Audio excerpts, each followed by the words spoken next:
Hey all, welcome to Tuesday with Pastor Dan. It is good to have you join in.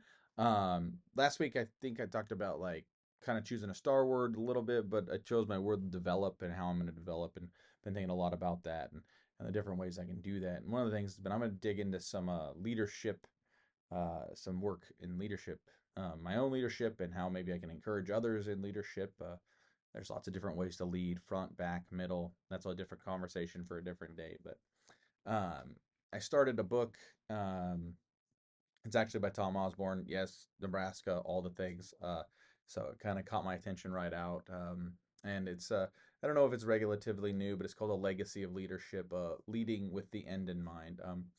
There's a faith-based element to it. But it's really all about working to be better leaders and the conversation about legacy. So leading in a way that leaves a legacy. Um, and in the first portion, there's a conversation about accountability. Leaders are accountable, and I think that's an incredibly powerful thing that we've lost a little bit of. We don't like to be held accountable. We don't hold others accountable well. If we do, it's usually snide, high horse. It's awful cold on the moral high ground, so to speak, by ourselves, because that's how we do it. We do it with this derisive kind of attitude more often than not, versus a loving accountability. Um, but we are accountable in many ways to society, to our peers, to friends, to family, most of all to God. God holds us accountable, and in that we should find ways to regain that ability to be held accountable, um, and then also hold each other accountable in a loving manner, not to chastise or to do it as a "ha, told you so" or point the finger, but have the ability to open our lives to for someone to say, hey, maybe you messed up, or to seek people that'll keep us inside the guardrails, so to speak, with that, with a decision we've made, with a boundary we've laid, with whatever it may be. And accountability doesn't necessarily have to be like this moral, like you did this right, you did this wrong, but hey, you're getting a little off. You said you were going to go here, but you're kind of over here. Let's keep it right here and help one another do that.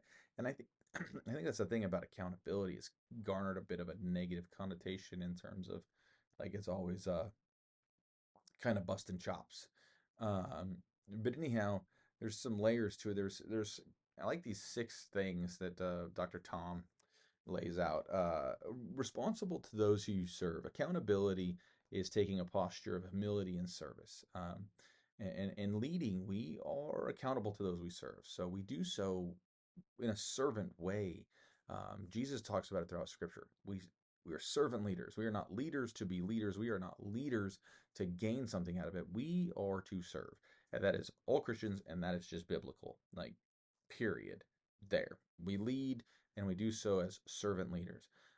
We set and follow guidelines. We lay out guardrails. We do so with honesty about our weaknesses and our strengths. And so then we go and we create partnerships. It's another one with people who are better at our weaknesses. I've always said like, you get a good coach and they're really strong as a defensive coach, but they're not a great offensive coach. They go hire a great offensive coordinator and then someone on defense they can work with. They go hire that person they can trust. They know it's their weakness, and they let someone else kind of run with it, and they build that partnership so they can learn, and we can all learn together. We build partnerships. We got to start leading by example as people of faith. No more hypocrisy. If we speak it, we live it, and we show. Our actions speak so loud, no one can hear a word we're saying. So if we're saying that we got to do this thing as faith-based people, we cannot then go and not do it or do the thing we say we're not supposed to do. But the one thing I love is being transparent. We don't do that enough. Um, let this authenticity, this transparency, let people see beyond it. Well, don't hide the things, don't make up excuses, but just be transparent. Be honest when we fall short, because we do. I don't know why it's so hard, but we all struggle with it. There's several pieces of scripture that kind of like lead into this and this accountability. We are accountable to God. Romans 14:12 and Hebrews 4:13 both essentially say we will be accountable to God. We are laid naked, Hebrews says, accountable to God. We are accountable to others. It's great, Think about uh, the um,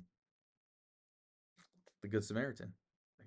One of those had this level of accountability to another person and took it forth.